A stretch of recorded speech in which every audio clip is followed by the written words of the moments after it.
আসসালামু আলাইকুম বন্ধুরা, সবাই কেমন আছো? আশা করি সবাই অনেক ভালো আছো। আমি আলহামদুলিল্লাহ সকলের দোয়ায় অনেক ভালো আছি। তো আজও চলে আসছি সবার সাথে একটা রান্না নিয়ে। তো রান্নাটা হচ্ছে মাছ ঝোল। তো মাছটা কি মাছ সেটা তোমরা কমেন্ট করে জানাবা। তো প্রথমে যে লবণ হলুদ মাখিয়ে মাছটা আমি ভেজে নিচ্ছি। একে একে মাছগুলো সবই দিয়ে দিয়েছি। এই যে উল্টে পাল্টে মাছগুলো এখন ভেজে নিচ্ছি। মাছগুলো ভাজা হয়ে গেছে, এখন তুলে নিব।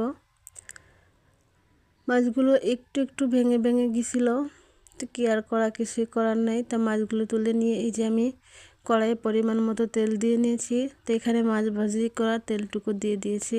তারপরে যে বেটে রাখা সমস্ত মশলাগুলো একে একে দিয়ে পরিমাণ মতো লবণ হলুদ মরিচগুলো দিব। আসলে আমরা একটু মরিচ বেশি খাই, মানে ঝাল ঝাল বেশি না হলে খেতে ভালো লাগে না, তার জন্য কিন্তু আমার একটু মরিচটা বেশি দেওয়া হয়ে যায়।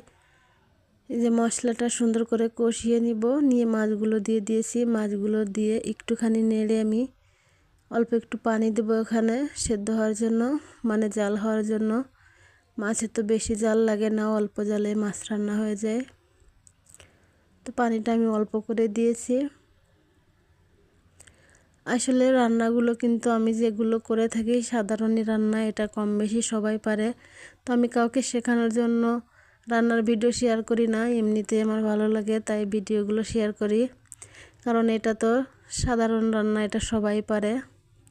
তো যাই হোক না কেন, আমার রান্নাটা কিন্তু হয়েই গিয়েছে।